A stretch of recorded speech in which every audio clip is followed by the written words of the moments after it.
So hello guys, most welcome back to our YouTube channel Gyan with Sachin. तो दोस्तों, आज के इस कंप्लीट वीडियो में हम बात करने वाले हैं मैकेनिक्स ऑफ सॉलिड, यानी जिसे आप मॉस सब्जेक्ट कहते हो।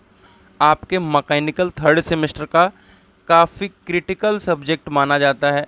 ठीक है, इसमें आप सभी की बैक लगी हुई है। ठीक है, इसमें आपकी बैक लगी हुई है और उसी बैक के प्रोस्पेक्टिव से हम कुछ ऐसी चीज़ों को बताएंगे, यानी polytechnic third semester back paper MOS के कुछ टॉप ऐसे इम्पॉर्टेंट क्वेश्चन बताएंगे। कुछ आप सभी के साथ ट्रिक्स शेयर करने वाले हैं। ठीक है, ट्रिक्स शेयर करने वाले हैं कि कहाँ पर आपको फोकस करना है। ठीक है, कहाँ पर आपको फोकस करना है शुरू में। ठीक है, तो आपको उन सब चीज़ों को हम डिस्कस करेंगे। लगभग आपको 25 से 30 नंबर यहाँ से मिल जाएंगे, ये मैं अपनी तरफ से वादा करता हूँ। तो चलिए बिना देरी की अपनी इस वीडियो की शुरुआत करते हैं और आप सभी को बता देते हैं, अगर आपने ज्ञान विद सचिन मोबाइल एप्लीकेशन को नहीं डाउनलोड किया है तो डाउनलोड कर लीजिए, क्योंकि नोट्स की पीडीएफ आपके महत्वपूर्ण प्रश्न के नोट्स की पीडीएफ पीवाईक्यू पेपर मिल जाएंगे और आपके मॉस का, ठीक है, आपके मॉस का जो पेपर है नोट्स है, ठीक है, मॉस का जो नोट्स है वो आपको 40 रुपीज़ में यहाँ पे अवेलेबल है। अगर आप थर्मल वगैरह का साथ में लेना चाहते हैं तब भी 40 रुपीज़ का ही है, तो पॉलिटेक्निक थर्ड सेमेस्टर को जा कर के ले सकते हो। ठीक है, देखिए हर बार हमने क्वेश्चंस लिख करके यहाँ पे रखता हूँ, ठीक है, लेकिन इस बार क्वेश्चंस यहाँ पर लिख के नहीं रखा हूँ। क्यों? क्योंकि बहुत कुछ आप सभी के साथ शेयर करना है। ठीक है, तो यहाँ पर लिख भी देता हूँ मैं। ठीक है, MOS back paper 2025, MOS back paper 2025। अब बहुत सारे लोग कह रहे होंगे सर भैया वॉच टाइम बढ़ाने के लिए आप ऐसा कर रहे हो। नहीं, ध्यान से सुनिएगा, इम्पॉर्टेंट है आप सभी के लिए। ठीक है, इम्पॉर्टेंट। मॉस एक ऐसा सब्जेक्ट है, ठीक है, मॉस एक ऐसा क्रिटिकल सब्जेक्ट है जहाँ से पता नहीं रहता है कि कहाँ से क्वेश्चंस आने वाले। तो इस बात का ध्यान रखें कि जितना मुझे पता है सम चैप्टर्स, ठीक है, सम चैप्टर्स और some important question, some important, ठीक है, सम चैप्टर से, यानी कुछ चैप्टर हैं उनके कुछ इम्पॉर्टेंट क्वेश्चन हमें जैसा कि अनुभव है कि इनके क्वेश्चंस बनते हैं, वो मैं आप सभी के साथ अभी मैं लिख लिख करके शेयर करूँगा और आपको ट्रिक भी प्रॉपर दूंगा कि किस तरीके से आपको क्या क्या चीज़ें फोकस्ड होनी चाहिए और क्या क्या आपका बहुत इजी से तैयार हो जाएगा, क्या किसके ऊपर ज़्यादा हार्ड वर्क करना है। तो इन सब के बारे में, मतलब होता है ना कि जैसे आप हमें ब्लेम दो कि मैं 10 क्वेश्चन मैं बताऊं और उसमें से आपका 10 आ जाए। नहीं, हो सकता है कि इसमें से सिर्फ 2 आए और आपका बैक लगा रहेगा। ठीक है, तो मैं यही कहूँगा कि ज़्यादा से ज़्यादा, ठीक है, ज़्यादा से ज़्यादा आप सभी सिलेबस कवर करने की कोशिश करो। अब ऐसा नहीं है कि इन इम्पॉर्टेंट क्वेश्चन का कोई वैल्यू नहीं है, नहीं, वैल्यू है। कुछ चैप्टर मैं बताऊंगा जहां से आपको वैल्यू मिलेगी। चलिए बिना देरी की अपनी इस वीडियो की शुरुआत करते हैं। तो जो हमारा पहला चैप्टर है मेरे प्यारे साथियों, वो है कॉलम एंड स्ट्रट। ठीक है, यानी कॉलम्स नाम से आपका एक चैप्टर है, ये चैप्टर नंबर 7 है। देखो हम हर चैप्टर के ऊपर चलेंगे, ऐसी बात नहीं है, वीडियो थोड़ी लंबी हो सकती है, लेकिन मुझे क्या है, मुझे आपका बैक क्लियर कराना है। ठीक है, मुझे उन सब चीज़ों को आपके साथ शेयर करना है जो मैं पर्सनली अपने मॉस के पेपर में अप्लाई किया हूँ, या जो मुझे लगता है कि ये चीज़ परफेक्ट है, इसी चीज़ को अप्लाई करना चाहिए। ठीक है, लेकिन होता है क्या ना, आपके पास टाइम नहीं होता है। अभी मैं इस वीडियो को कितने लोग स्किप करके जा रहे होंगे, उन्हें लगता है कि जो मैं लिखता हूँ ना बस वही इम्पोर्टेंट है। नहीं, बातों को सुनना बहुत इम्पोर्टेंट है, बहुत। देखो, कॉलम एंड स्ट्रट सिर्फ 1 घंटे का चैप्टर है। कितने घंटे का? 1 घंटे का। और यहाँ से +5 से +8, लेकिन +5 तो फिक्स है कि आपको 5 नंबर मिलेगा और पूछा क्या जाएगा, मैं जो लिख रहा हूँ वही पूछा जाएगा। ठीक है, अब चैप्टर का नाम कॉलम है, तो कॉलम के बारे में तो पता होना चाहिए कि नहीं पता होना चाहिए। कॉलम्स क्या होते हैं ये तो पता होना चाहिए, यानी कॉन्सेप्ट क्या है कॉलम का। ठीक है, समझ गए? तो कॉन्सेप्ट कुछ नया नहीं है मेरे प्यारे साथियों। जो आपका घर है ना, घर का जो लेंटर है आपका, उसके नीचे जो भी पिलर्स लगे हुए हैं, ठीक है, वो आपको कॉलम्स बता रहे हैं, ठीक है। तो कॉलम बस यही है। डेफिनेशन में क्या लिखना है मेरे प्यारे साथियों, कुछ नहीं लिखना है। एक वर्टिकल आप सभी की क्या है, एक वर्टिकल कह सकते हैं रॉड है, ठीक है। वर्टिकल क्या है, रॉड है, जिस पर क्या लगा हुआ है, एक्सियल कंप्रेसिव लोड। क्या लगा हुआ है, एक्सियल, यानी आपका जो लेंटर है वो उस रॉड को क्या कर रहा है, कंप्रेस कर रहा है, दबाने की कोशिश कर रहा है। और कहाँ पर, एक्सियल पे, यानी उसके एक्सिस पे दबाने की कोशिश कर रहा है, ठीक है। एक्सियल कंप्रेसिव लोड, ठीक है। तो बस यही इतना सा डेफिनेशन लिखना है, बस इतना ही आपका एग्जामिनर देखता है। अब दूसरी चीज़ यहाँ पर क्या पूछेगा मेरे प्यारे साथियों, दूसरी चीज़ यहाँ पर पूछेगा मेरे प्यारे साथियों, टाइप्स, ठीक है। टाइप्स, टाइप्स क्या है, इसको 3 तरीके से हम क्लासीफाई कर रहे हैं। कैसे, कि हमें कौन सा लोड लग रहा है इस पर। एक तो देखो कि यहाँ पे कौन सा लोड लग रहा है, एक्सियली कंप्रेसिव लोड लग रहा है, और एक आप सभी का एसेंट्रिक लोड भी यहाँ पे लगेगा, ठीक है। तो ये आपका पहला क्लासिफिकेशन हो जाएगा। अब दूसरा आपका सिलेंडरनेस रेशियो, जो इसमें एक और टॉपिक जो हमेशा पूछता रहता है वो पूछेगा आप सभी से, सिलेंडरनेस रेशियो, ठीक है। सिलेंडरनेस रेशियो, ये भी कुछ नहीं है, क्या है मेरे प्यारे साथियों, LE के, कुछ नहीं है, बस यही है सिलेंडरनेस रेशियो, ठीक है। Effective length upon least radius of gyration, बस। सिलेंडरनेस रेशियो आपका कभी कभी 2 टॉपिक देता है और आपका 5 नंबर दे देता है। तीसरा जो पूछेगा मेरे प्यारे साथियों, वो पूछेगा इफेक्टिव लेंथ, ठीक है। क्या, इफेक्टिव लेंथ, छोटी सी डेफिनेशन है। और जो ज़्यादातर मिक्सअप पूछता है वो कॉलम्स और पूछता है फैक्टर अफेक्टिंग, ठीक है। Factor affecting strength of column, strength of column, ठीक है।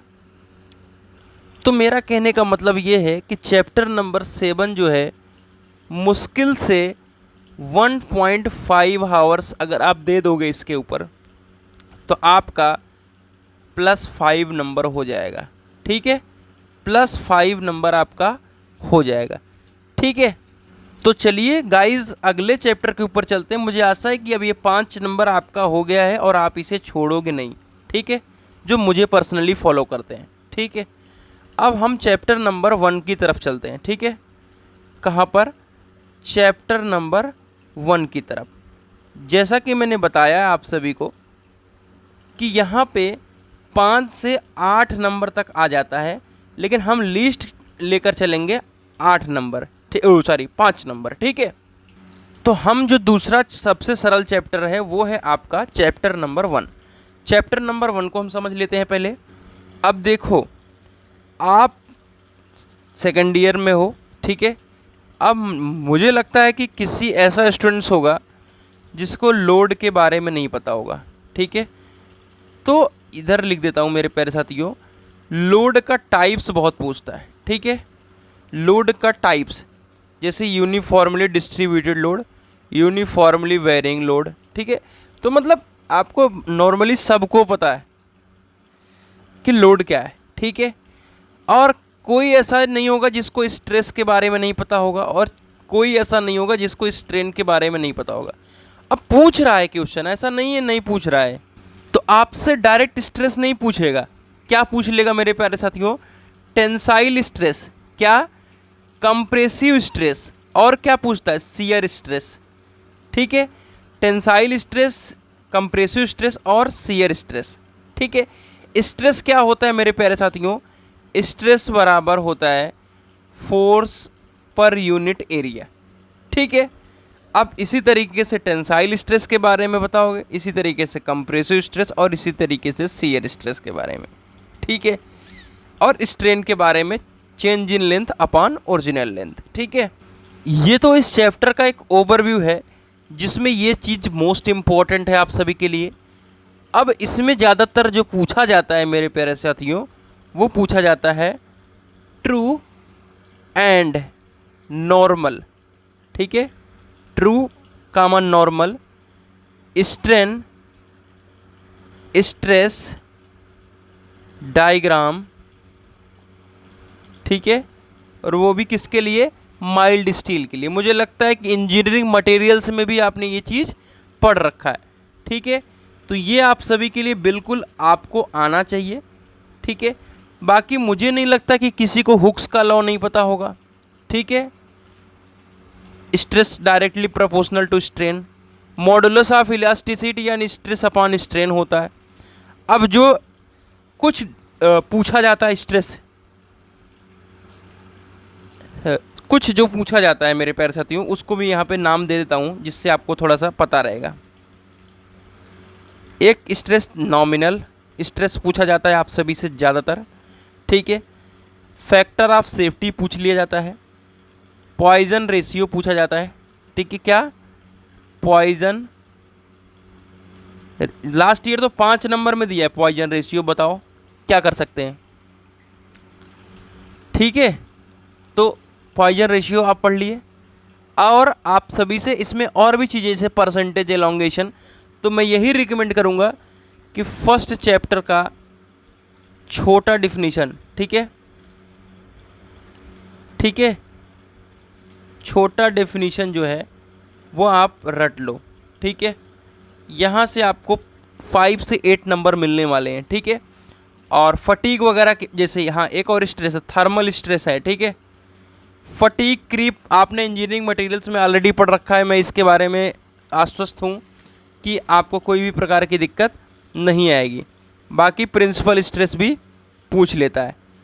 तो कुछ ये आप सभी के लिए डेफिनेशंस हैं, Poisson ratios, thermal stresses, principal stresses, ठीक है।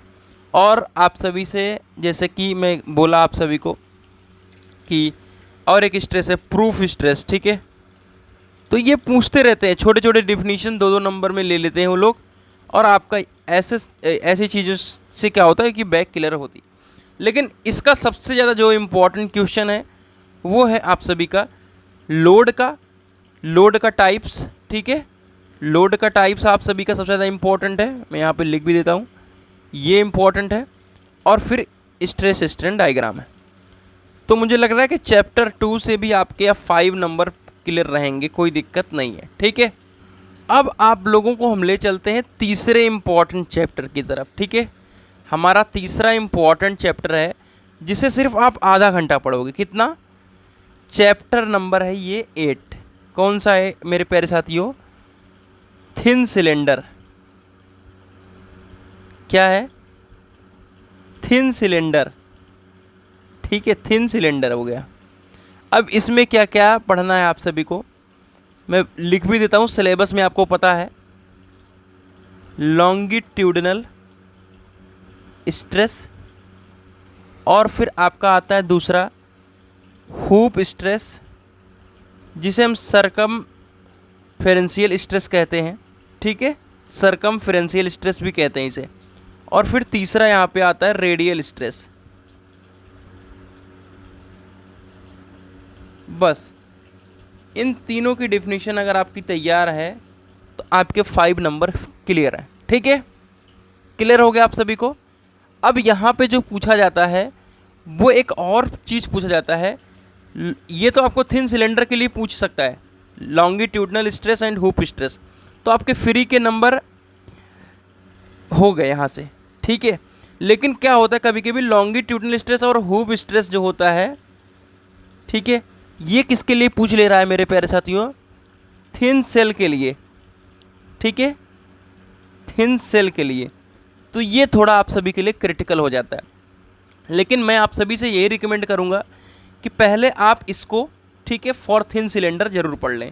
नोट्स अगर आप ले लेंगे तो इतना से काम बन जाएगा। यानी तीनों डेफिनेशंस को थिन सिलेंडर के प्रोस्पेक्टिव से ज़रूर पढ़ लें।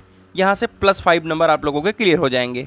अगला हमारा जो चैप्टर है यहाँ से भी +5 नंबर मिलेंगे, बहुत इजीली मिलेंगे अगर आपकी नसीब रही तो। क्या रही मेरे प्यारे साथियों? नसीब। जैसा कि मैंने बताया शुरू में कि बैक पेपर है, ज़्यादा से ज़्यादा क्रिटिकल चीज़ें पूछी जा सकती हैं। आपको अगर मेरे पे ज़्यादा ट्रस्ट आ रहा है कि नहीं 10 क्वेश्चन आप बता दे तो यही आ जाता है, तो वो गफलत में मत रहो, ठीक है। प्लीज़ आप जितना हो सके सिलेबस को कवर करो। जो है मेरी तरफ से जो बता रहा हूँ वो मैं एनालिसिस और एक्सपीरियंस के बेसिस बता रहा हूँ। लेकिन जब नसीब ख़राब होती है, एग्जामिनर अजीबोगरीब हरकत करता है ना, ठीक है, तो दिक्कत नहीं है। तो जैसा कि ये स्लोप एंड डिफ्लेक्शन जो है मेरे प्यारे साथियों, इसका तो आपको डेफिनीशन पता होना चाहिए, ठीक है। डेफिनीशन आपको पता हो गया इसका, ठीक है। उसके बाद आपको इसमें ही आता है साइन कन्वेंशन, साइन कन्वेंशन, और फिर सर्कुलर वेंडिंग, सर्कुलर वेंडिंग, ठीक है। उसके बाद आप सभी से डेरिवेशन पूरा इसमें पूछा जाता है। तो पहले आप इन सब को कंप्लीट करें, डेरिवेशन वगैरह अगर आपके पास समय है तो आपका ज़रूर उसे प्रैक्टिस करें, ठीक है। लेकिन मेरे हिसाब से ये ज़्यादातर पूछा जाता है, तो ये भी पूछा जा सकता है। आइए अगले चैप्टर की तरफ हम लोग मूव करते हैं। अगले चैप्टर की तरफ मूव करेंगे हम लोग, बहुत इम्पॉर्टेंट चैप्टर की तरफ। वो है मेरे प्यारे साथियों चैप्टर नंबर 4, ठीक है। चैप्टर नंबर 4, उसमें है मेरे प्यारे साथियों वेंडिंग स्ट्रेसेज। क्या नाम है? Vending stresses. अब इसमें जो ज़्यादा पूछा जाता है मेरे प्यारे साथियों, वो क्या पूछा जाता है फिर से लिख देता हूँ, ठीक है। क्या? पहला तो ये बेंडिंग स्ट्रेस क्या है, पहला तो यही आपको पता होना चाहिए। लेकिन जो इम्पॉर्टेंट है, इम्पॉर्टेंट जो है मेरे प्यारे साथियों क्या है? सिंपल, ठीक है, ऑब्लिक प्योर बेंडिंग के बारे में पूछता है, ठीक है। सिंपल एंड प्योर बेंडिंग, ठीक है, कि थ्योरी क्या है, एजम्पशन क्या है, ये सबसे ज़्यादा क्वेश्चन पूछा जाता है, ठीक है। अब क्या होता है मेरे प्यारे साथियों, बहुत सारे लोग ये हैं कि जैसे जो MI इंजीनियर स्ट्रेस वाई का एक जो आपका बेंडिंग का फॉर्मूला है, ठीक है, M/I = σ/y = E/r, ठीक है। MI इंजीनियर स्ट्रेस वाई ये आपका फॉर्मूला होता है, ठीक है। इसका सिर्फ यूज है MI इंजीनियर स्ट्रेस वाई, ठीक है, इसका सिर्फ यूज है, इसका डेरिवेशन अभी नहीं पूछता, ठीक है। डेरिवेशन हमारे सिलेबस में नहीं है, क्लियर। तो इसका सिर्फ यूज है, इस बात का आप लोग ध्यान रखें। और क्या पूछा जा सकता है? एक छोटी सी डिफिनीशन है मोमेंट ऑफ रेजिस्टेंस, एक छोटी सी डिफिनीशन है, ये भी पूछी जा सकती है, ठीक है। अब ये आप सभी के लिए इतना कह सकते हैं कि एक इम्पॉर्टेंट के तौर पे मैं देख रहा हूँ। सिलेबस में तो और कुछ चीज़ें हैं, बेंडिंग स्ट्रेस डायग्राम वगैरह, बट इतना मैं अपनी तरफ से इम्पॉर्टेंट के तौर पे देखता हूँ, ठीक है। अगला चैप्टर चलते हैं, हम लोग कवर करेंगे। चैप्टर नंबर 7 हो गया, चैप्टर नंबर हम लोग कवर करेंगे अब 8। चैप्टर नंबर कौन सा था? ये 4 था। चैप्टर नंबर हम लोग कौन सा? 5 कवर कर लेते हैं। चैप्टर नंबर 5 क्या है मेरे प्यारे साथियों? हमारा है टॉर्जन, ठीक है, टॉर्जन। अब आप लोगों का जो मॉस है इतना इजी है मेरे प्यारे साथियों, जैसे जो टॉर्जन इक्वेशन है ना मेरे प्यारे साथियों, टॉर्जन इक्वेशन क्या है मेरे प्यारे साथियों? T/J = τ/r = gθ/L, ठीक है। ये आपका टॉर्जन इक्वेशन है। अगर मैं गलत लिख रहा हूँ तो ज़रूर कमेंट कर देना, जितना मुझे याद है। इसका सिर्फ यूज पूछता है, आप इसके 3 से 4 पॉइंट याद कर लोगे ना, आपका काम बहुत अच्छा बन जाएगा। सिर्फ यूज पूछता है, ऐसा नहीं कि इसका डेरिवेशन, लोग डेरिवेशन करने चले जाते हैं, नहीं नहीं। आपसे पूछता क्या है? सबसे ज़्यादा जो पूछ रहा है वो इस समय यही पूछ रहा है, torque versus torsion, torque versus torsion. भाई इसे एकदम रट लो, ठीक है, मैं यहाँ पे लिख भी देता हूँ, रट लो। पिछले 3-4 सेटों में लगातार रिपीट हुआ है। अब इस चैप्टर से थ्योरी सिर्फ इतना ही आता है, बाकी एक न्यूमेरिकल यहाँ से आता है। अगर आपका थोड़ा सा इंटरेस्ट हो न्यूमेरिकल पे, अगर 4-6 न्यूमेरिकल 10 न्यूमेरिकल की प्रैक्टिस कर लो तो फ्री का 5 नंबर बन जाएगा। बाकी ये चीज़ यहाँ से बनने वाली होती है, बाकी और कुछ न्यूमेरिकल भी बनता है, ठीक है। तो चलिए अब हम एक और चैप्टर हमारा है, हमारा मुझे लग रहा है कि लास्ट चैप्टर होगा या और कोई है, ठीक है। नहीं, अभी 2 चैप्टर है हमारे पास। चैप्टर नंबर हमारा है मेरे प्यारे साथियों 6, ठीक है। SFD BMD है, ठीक है, शियर फोर्स डायग्राम यहाँ पे है, ठीक है। SFD BMD हमारा है, ये हमारा चैप्टर है SFD BMD, ठीक है। पहले नंबर तो आपको टाइप्स पता होना चाहिए सपोर्ट के, ये भी पूछता है, जैसे कि मैंने ऊपर भी बता दिया है टाइप्स ऑफ सपोर्ट। जब इस चैप्टर को ज़्यादा क्रिटिकल बनाना होता है तो आप सभी से UDL या ओवरहैंगिंग या सिंपली सपोर्टेड बीम या कैंटिलीवर बीम के बारे में बात करता है। अगर नॉर्मल रहता है ये तो आप सभी से SFD और BMD के कॉन्सेप्ट पूछता है।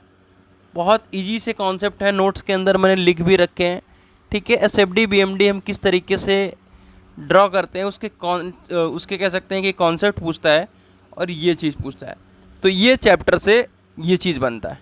आइए अगला हमारा एक लास्ट चैप्टर होगा, चैप्टर नंबर 2, ठीक है। चैप्टर नंबर 2 हमारा क्या नाम है मेरे प्यारे साथियों, ठीक है। चैप्टर नंबर 2 के बारे में हम लोग देख लेते हैं क्या है। चैप्टर नंबर 2 का नाम है रेजिलेंस, ठीक है।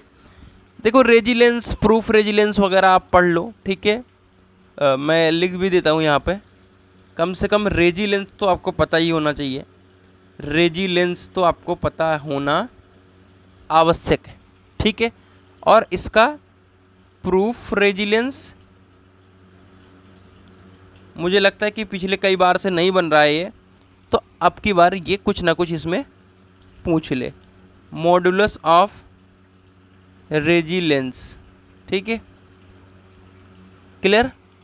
नहीं, इसका CE होगा, ठीक है, CE होगा। चलो अब इसमें ही जो हमारा टॉपिक है चैप्टर नंबर 2 रेजिलेंस, ठीक है, ये हमारा हो गया। चैप्टर नंबर 3 हमारा है, ठीक है, ये चैप्टर नंबर 3 है। इसमें मेरे प्यारे साथियों कुछ नहीं है, ठीक है। मोमेंट ऑफ इनर्शिया हमारा चैप्टर है। यहाँ से एक क्वेश्चन फ्री का आ जाता है, रेडियस ऑफ जायरेशन, ठीक है, रेडियस ऑफ जायरेशन, ठीक है। जैसा कि आप लोगों को पता भी है, जैसे कि I बराबर AK² कर देते हो तो K बराबर क्या हो जाता है, I बराबर √A, तो K क्या है, ये रेडियस ऑफ जायरेशन नहीं तो है, क्लियर। आपको लिखना आना चाहिए बस।